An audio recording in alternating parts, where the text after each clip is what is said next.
Paanch soya 500 ഇല്ല 500 കൊടുക്കാനാ 250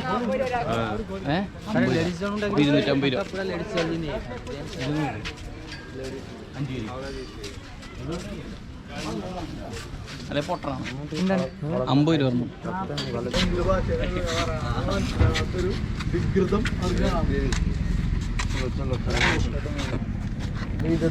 ഒരു പുള്ളി തോക്കായിട്ട് വന്നിട്ടുണ്ട്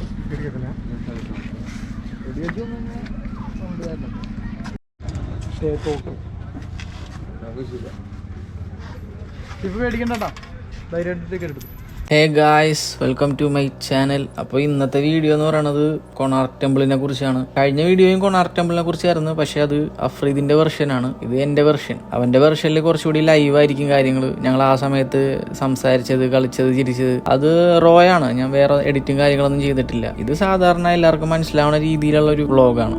ഈ ക്ഷേത്രത്തിന്റെ പ്രത്യേകത എന്ന് പറഞ്ഞാൽ ചരിത്രപ്രധാനമായുള്ള സ്ഥലങ്ങളൊക്കെ ഇഷ്ടപ്പെടുന്ന ആളാണ്, അല്ലെങ്കിൽ വാസ്തുശില്പങ്ങള്, കൊത്തുപണികളൊക്കെ ഇഷ്ടപ്പെടുന്ന ഒരാളാണെന്നുണ്ടെങ്കിൽ നിങ്ങൾ എന്തായാലും മസ്റ്റായിട്ട് വന്ന് വിസിറ്റ് ചെയ്യേണ്ട ഒരു ക്ഷേത്രമാണ് ഈ സൂര്യക്ഷേത്രം.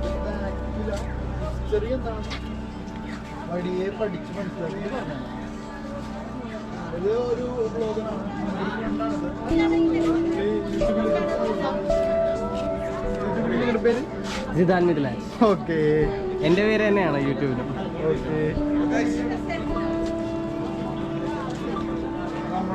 ഇതിന്റെ പണി കഴിപ്പിച്ചിട്ടുള്ളത് 13-ാം നൂറ്റാണ്ടില് കിങ് നരസിംഹദേവനാണ്. പുള്ളിക്കാരന്റെ ഡിനാസ്റ്റിയില് സൂര്യദേവനോടുള്ള സമർപ്പണമായിട്ടാണ് ഈ ഒരു സൂര്യക്ഷേത്രം പണി കഴിപ്പിച്ചിട്ടുള്ളത്.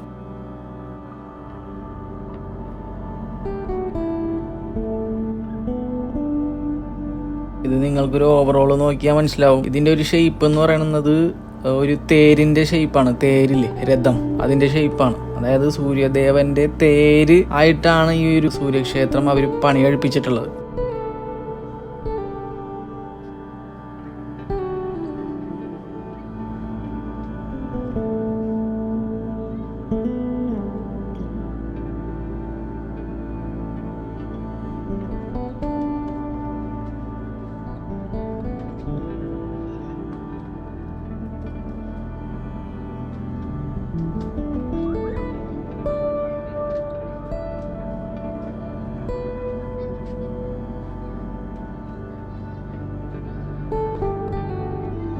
ഐതിഹ്യങ്ങളിലൊക്കെ പറയണത് എങ്ങനെയാന്ന് വെച്ചാൽ ഈ ഒരു ക്ഷേത്രത്തിന്റെ ശ്രീകോലിനൊരു കാന്തിക ശക്തി ഉണ്ടായിരുന്നെന്നും ആ കാന്തിക ശക്തിയാണ് ഈ ഒരു എൻറ്റയർ സ്ട്രക്ചറിനെ ഒരുമിച്ച് നിർത്തിയിരുന്നതും എന്നൊക്കെയാണ്. കാലക്രമേണ ശ്രീകോലിന്റെ ആ കാന്തിക ശക്തിയൊക്കെ പോയി, പിന്നെ അതൊക്കെ ക്ഷയിച്ച്.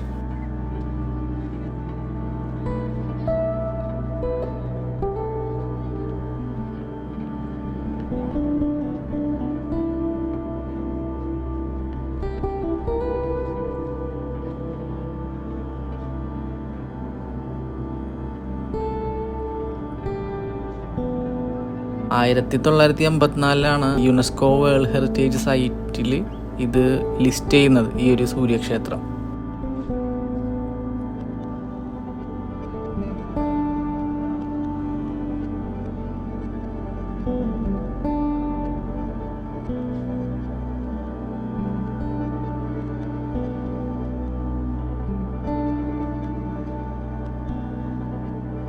കൊണാർക്ക് സൂര്യക്ഷേത്രത്തിൽ വരുമ്പോൾ എല്ലാവരെയും ആകർഷിക്കുന്ന ഒരു കാര്യം എന്താണെന്ന് വെച്ചാൽ ഇതിൻ്റെ ഷേപ്പും പിന്നെ എല്ലാത്തിലുപരി ഇതിൻ്റെ കൊത്തുപണികളുമാണ്. മെയിനായിട്ട് ഈ കൊത്തുപണി കൊണ്ട് ഉദ്ദേശിക്കുന്നത് എന്താണെന്ന് വെച്ചാൽ അന്നത്തെ കാലത്തെ ലൈഫ് സ്റ്റൈലാണ്. അന്നത്തെ കാലത്തെ സംഗീതം, കലാരൂപം, അങ്ങനെയുള്ള സംഭവങ്ങളൊക്കെ. ഈ കൊത്തുപണികളെല്ലാം തന്നെ അന്നത്തെ കാലത്തെ സംസ്കാരത്തെയും വിശ്വാസങ്ങളെയും എങ്ങനെ പ്രതിഫലിപ്പിക്കുന്നു എന്നതാണ് ശരിക്കും രസകരം.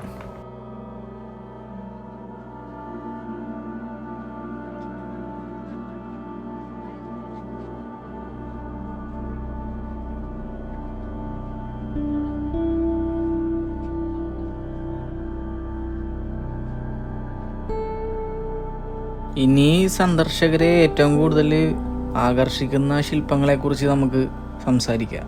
ഈ ഇൻറ്റിമേറ്റ് സീൻ രംഗങ്ങളുടെ ചിത്രീകരണങ്ങൾ ചിലർക്ക് ഞെട്ടലായിട്ട് തോന്നിയേക്കാം. സംഭവം എന്താന്ന് വെച്ചാൽ അന്നത്തെ കാലത്ത് പുരാതന ക്ഷേത്രങ്ങളുടെ ഒരു പ്രധാന ഭാഗമായിരുന്നു ഇങ്ങനെയുള്ള കലാസൃഷ്ടികളൊക്കെ. ഇതിൽ നിന്ന് സൂചിപ്പിക്കുന്ന ആശയം എന്താന്ന് വെച്ചാൽ കേവലം ഇന്റിമസിയേക്കാൾ ഉപരി അവിടെ ഉടലെടുക്കുന്ന ഒരു ആഘോഷം, പിന്നെ ജീവിതത്തിൽ ഉണ്ടാവുന്ന സ്നേഹ നിമിഷങ്ങൾ, പിന്നെ പ്രകൃതിയുടെ സൃഷ്ടിപരമായ ശക്തി, അതൊക്കെയാണ് മെയിനായിട്ട് ഇതുകൊണ്ട് അവരുദ്ദേശിച്ചിട്ടുള്ളത്.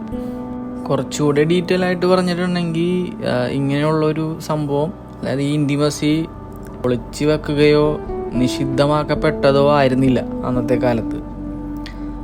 അത് മെയിനായിട്ടും ഉദ്ദേശിച്ചിരുന്നത് സ്ത്രീ പുരുഷ രണ്ട് വർഗങ്ങളുടെ ആ ഒരു ഐക്യത്തെയും പിന്നെ ജീവൻ നിലനിർത്തുന്ന തത്വങ്ങളുമായിട്ടായിരുന്നു ഇത് സൂചിപ്പിച്ചിട്ടുണ്ടായിരുന്നത്. പിന്നെ മറ്റൊരു എക്സ്പ്രഷൻ എന്താന്ന് വെച്ചിട്ടുണ്ടെങ്കിൽ ഭൗതികവും ആത്മീയവും ദൈവികവും തമ്മിലുള്ള ബന്ധത്തെക്കുറിച്ചും ആണ് ഈ ഒരു കലാസൃഷ്ടി, ഈ ഒരു ഇറോട്ടിക് ആർട്ട് സീൻ കൊണ്ട് അവർ ഉദ്ദേശിച്ചിട്ടുള്ളത്.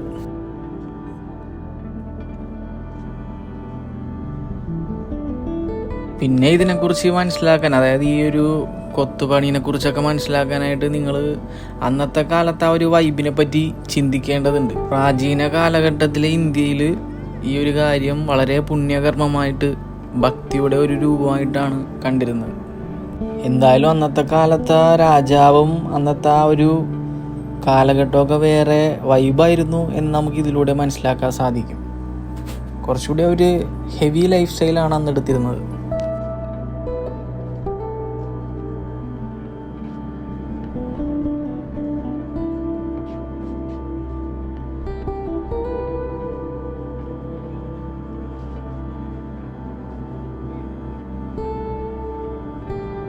ചരിത്രകാരന്മാർ ഇതിനെ വിശേഷിപ്പിക്കുന്നത് എങ്ങനെയാണെന്ന് വെച്ചാൽ പ്രണയം, അതേപോലെ കുടുംബം, ഒരു മാനവരാശിയുടെ വികസനം.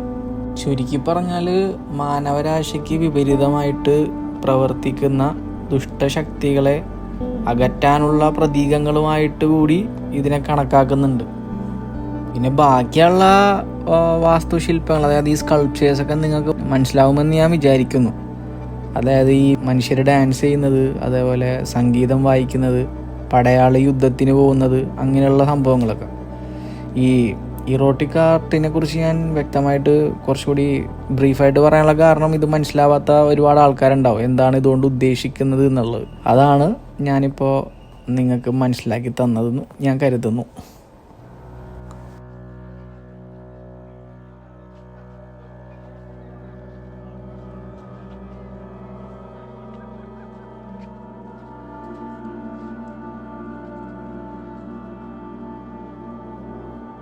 പിന്നെ ഈ കൊത്തുവിദ്യയൊക്കെ കാണുമ്പോൾ നമ്മൾ മനസ്സിലാക്കേണ്ടത് അന്നത്തെ ഈ പണി ചെയ്ത് വെച്ചിട്ടുള്ള ആൾക്കാർ എത്രത്തോളം കഴിവുള്ളവരായിട്ടുണ്ടാവണം.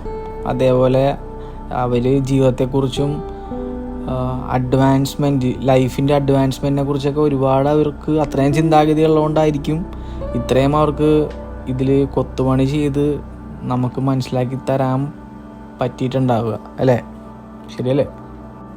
ഇനി നിങ്ങൾക്ക് എന്താണ് ഈ കൊത്തുപണിയൊക്കെ കണ്ടിട്ട് തോന്നുന്നതെന്ന് വെച്ചാൽ നിങ്ങൾ കമൻ്റ് അടിക്കുക. പിന്നെ ഈ സൂര്യക്ഷേത്രത്തിൽ ഇതിനു മുമ്പ് പോയിട്ടുള്ളവർ, പോകാൻ ആഗ്രഹമുള്ളവരൊക്കെ കമൻ്റ് അടിക്കുക. വീഡിയോ ഇഷ്ടപ്പെട്ടാൽ നിങ്ങൾ ലൈക്ക് അടിക്കുക. അപ്പോൾ ഇത്രയൊക്കെയാണ് എനിക്ക് മെയിനായിട്ട് ഈ ഒരു വീഡിയോയിൽ പറയാനായിട്ടുള്ളത്. അപ്പോൾ നമുക്കിനി അടുത്ത വിശേഷങ്ങളായിട്ട് നമുക്ക് അടുത്ത വീഡിയോയിൽ കാണാം. Okay, bye.